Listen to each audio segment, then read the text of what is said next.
है। आज के औरंगाबाद शहर के अंदर कांग्रेस के और राष्ट्रवादी कांग्रेस के दलाल नेता आज सड़क के ऊपर अगर निकले तो उनको देखकर थूकना चाहिए हमें। इनकी सियासत की वजह से, इनकी घटिया सियासत की वजह से अगर सत्ता से इतना मोह था तो सत्ता को चिपके रहना था। हम तो जूते मारते हैं ऐसे नेताओं को। हम पूछना चाहते हैं शरद पवार से, या मुंह में लड्डू लेकर बैठे हुए थे। हम सोनिया गांधी से, राहुल गांधी से, अशोक चौहान से, यहाँ के मराठवाड़ा के तमाम नेताओं से हम पूछना चाहते हैं, मुंह में लड्डू लेकर बैठे थे। अब आओ औरंगाबाद में आपकी खातिर हम कैसी करेंगे जरा देखिए। ये हम तो चलिए औरंगाबाद और उस्मानाबाद को हम खेल लिया जाए करके। उद्धव ठाकरे साहब, हम आपकी इज्जत करते थे, लेकिन जब आप ऐसे फैसले करने के ऊपर आ गए हैं, जब जाने लगे थे तो जरा अच्छे से चले जाते तो ज्यादा बेहतर था। मैं औरंगाबाद की आवाम से अपील करना चाहूंगा, अब ये मामला केंद्र के सरकार के पास गया है। हम इसके जो भी रास्ते होंगे हम वो रास्ते निकालने की पूरी कोशिश करेंगे, और अगर वक्त आया तो हम सड़क के ऊपर भी आंदोलन करने की तयारी रखते हैं। दंगल होऊ शकते किंवा काही ठिकाणी जे तरुण भडक डोक्याचे लोक आहेत ते काहीही करू शकतात अशी सुद्धा शक्यता वर्तवली जाते, त्यांना तुम्ही काय आव्हान? देखिए, मैं औरंगाबाद की आवाम से, उस्मानाबाद की आवाम से अपील करूंगा कि वो शांति बनाए रखे। अभी हमारे पूरे रास्ते बंद हो गए हैं ऐसा नहीं है, हम दूसरे भी रास्तों का इस्तेमाल करेंगे। लेकिन आज हमारी पूरी नाराजगी कांग्रेस और राष्ट्रवादी कांग्रेस, जिन्होंने हमेशा सिर्फ अपनी सत्ता की खातिर किसके साथ जाना, कैसे जाना, अपनी कुर्सी कैसी बचाए रखना, सिर्फ वही खेल खेला। मुझे बताया गया है कि 2 कांग्रेस के मंत्री कैबिनेट मीटिंग से बाहर निकल कर आ गए। अगर तुम में जरा सी भी शर्म बाकी है तो आज इस्तीफा मुंह पे फेंक कर मारिएगा उसमें। आप इस तरह का नाटक करके पब्लिक को बेवकूफ बनाने के धंधे मत करिएगा उसमें। औरंगाबाद हमारा शहर है, औरंगाबाद के तमाम लोग, इस शहर के पीछे का एक इतिहास है, वो इतिहास को तो मिटा नहीं सकते हैं।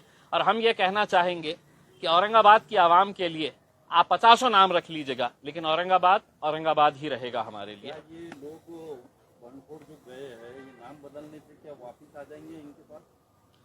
देखिए, मैंने आपको जैसा पहले बताया है कि मरता क्या ना करता, आज उनको ये मालूम है कि अब हम एक मर्तबा कांग्रेस का सहारा ले लिए, राष्ट्रवादी का सहारा ले लिए, 3 पहियों की रिक्शा बनाकर है तो हमने 2.5 साल है तो महाराष्ट्र के अंदर सफर कर लिए है। अब दोबारा कब मौका मिलेगा ये हमको पता नहीं। तो चलिए, जाते जाते मैं उद्धव ठाकरे साहब से एक सवाल करना चाहता हूं कि इसी शहर के अंदर आप कुछ दिन पहले आए थे, आपने अपने भाषण के अंदर यह कहा था कि हम औरंगाबाद का विकास करेंगे। उद्धव साहब, कौन सा जादू किया आपने, छड़ी चलाए इस शहर के ऊपर कि पूरा विकास हो गया, और आपने फिर है तो नामकरण का फैसला ले लिए है करके। उसमें आप ही की जबान के ऊपर आपने कहा था कि नहीं, मैं इस शहर के अंदर पानी पहुंचाऊंगा, हम इस शहर का विकास करेंगे करके। उसमें ऐसा क्या हो गया, इसका जवाब भी दीजिए आप, और आपको जवाब देना पड़ेगा उसमें। अब आप मुंह छुपा कर बैठ नहीं सकते हैं। आपको अगर कोरोना अगर हुआ है तो आप है तो इसके ऊपर आइए, ऑनलाइन आकर जवाब दीजिए औरंगाबाद की और उस्मानाबाद की आवाम को। उसमें आपकी घटिया राजनीति की वजह से आप हमारे शहर के अंदर हंगामा नहीं पैदा कर सकते हैं। ये शहर हमारा है, और इस शहर के लिए अगर आप घटिया राजनीति खेल रहे हैं तो हमको उसका भी जवाब देना आता है, और अच्छी तरह से देना आता है। केंद्राच्या कोर्टात गेलेला आहे, तुम्ही आता केंद्राकडे काही ऍक्टिव्हिटी करणार आहात का? बिल्कुल करेंगे। हमने ये बताया है कि हमारे पूरे रास्ते खुले हुए हैं, और अगर वक्त आया तो हम सड़क के ऊपर भी आंदोलन करने की हमारी पूरी तैयारी है। देखिए, मैंने जैसा पहले बताया था, संभाजी महाराज, छत्रपति संभाजी महाराज, छत्रपति शिवाजी महाराज, फुले शाहू अंबेडकर, ये घटिया नेताओं के लिए महज सिर्फ एक नाम है। अपनी राजनीति चमकाने के लिए, अपनी दुकानदारी चलाने के लिए सिर्फ ये नाम है। वरना मुझे बताइएगा कि क्या वजह है कि इतने सालों तक आपने पेंडिंग करके रखा था, और जब जाते जाते जब अपना मरने के जैसी हालत हो गई है, अपनी सत्ता गिरने वाली है, तो तब जाकर आप ये खेल खेल लेते हैं।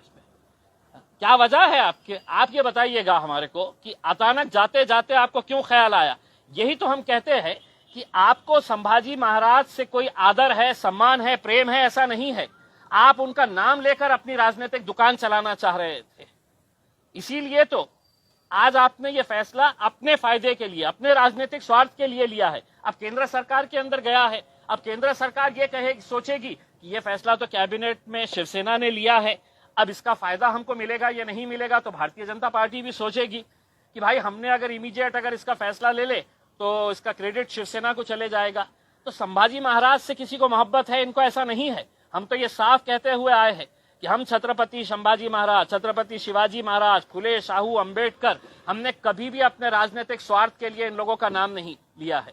ये बहुत महापुरुष है, हम इनका आदर सम्मान पूरी तरह से करते हैं, लेकिन अपने राजनीतिक स्वार्थ के लिए कभी भी इनका नाम का इस्तेमाल नहीं किया है, जो ये राजनीतिक पार्टियां आज तक करते आए हैं। सवाल ये है सर दूसरा कि अभी नाम तो बदल गया है, लेकिन कांग्रेस और राष्ट्रवादी कांग्रेस के लोगों ने मुस्लिम समाज को, मुस्लिम वोटर्स को धोखा दिया है।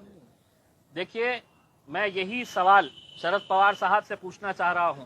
राष्ट्रवादी कांग्रेस के जितने भी नेता हैं, और खास तौर से मैं औरंगाबाद के उन दलाल नेताओं को कि आज रात में अगर तुम में हिम्मत है तो शहर के अंदर घूम के बताओ। राष्ट्रवादी कांग्रेस के और कांग्रेस पार्टी के जितने भी नेता हैं, मैं तुमको चुनौती दे रहा हूं कि अगर आज शहर के अंदर तुम्हारे में हिम्मत है तो आओ, निकल के बताओ।